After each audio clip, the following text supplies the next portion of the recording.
Today, I want to read to you from Matthew chapter 7, verse 12. It's in the Sermon on the Mount. And talk to you about getting some gold for the golden rule. Here it is, Matthew chapter 7, verse 12. Therefore, whatever you want men to do to you, do also to them, for this is the law and the prophets. These words begin the conclusion of Jesus' great Sermon on the Mount, his important description of what life in his kingdom is like. As he began his conclusion to the sermon, Jesus said one of the most memorable lines in the entire Bible. It's often known as the Golden Rule. This is what Jesus said: "Whatever you want men to do to you, do also to them." Now, the negative way of stating this command was known long before the time of Jesus. It had long been said, you should not do to your neighbor what you would not want him to do to you. But it was a significant advance for Jesus to put this in the positive, to say that we should do unto others what we want them to do unto us. 10 years or so before the public ministry of Jesus began, a Gentile seeker came to the famous Jewish rabbi Hillel.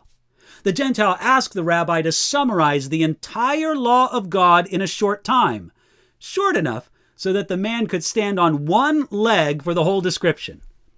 It is said that Rabbi Hillel responded, "What is hateful to you, do not do to anyone else.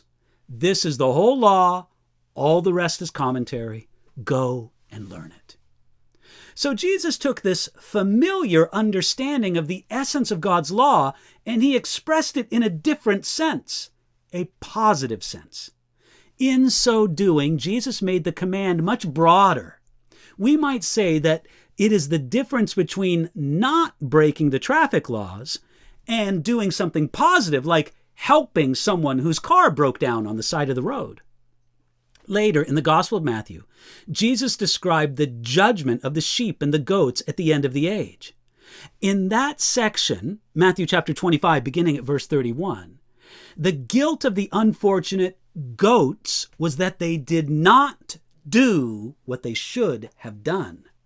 Under the negative form of the rule, the goats spoken of would have been found not guilty, yet under the positive form of the golden rule, Jesus' form, they would have been found guilty indeed. So no wonder this rule is called golden.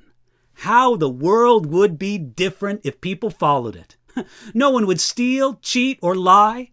Even the worst thief doesn't want to be stolen from. No murderer wants to be killed. There would be much more kindness and companionship in a world ruled by the golden rule. The person who wants a friend would reach out in friendship to another. The person who needs comfort would seek someone out who needs to be comforted. Multiply this principle person by person throughout a community, throughout a nation, throughout the world, and it would be almost heaven on earth. That's why Jesus could say, "For this is the law and the prophets." Jesus showed that this simple principle summarized all that the law and prophets had to say about how we should treat one another.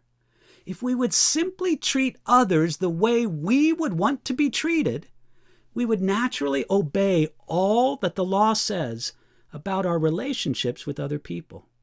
Now, did I say simple? Of course it's simple to understand. This explanation of Jesus makes the law much easier to understand, but it doesn't make it any easier to obey.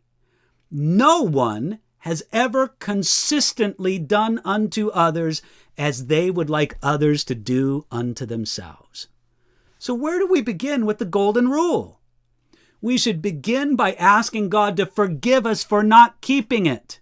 And we should realize that this failure to keep something so simple, so easy to understand, it means that we need a Savior. Jesus himself, the only one who ever perfectly kept the golden rule. This brief, powerful word from Jesus points us to the right direction, but it also exposes our need for him as Savior and to be our strength. It's a golden rule, but you know what? I'm bankrupt. So, as Revelation 3:18 says, let Jesus be your gold, and he will help you to live his golden rule. Think about that today.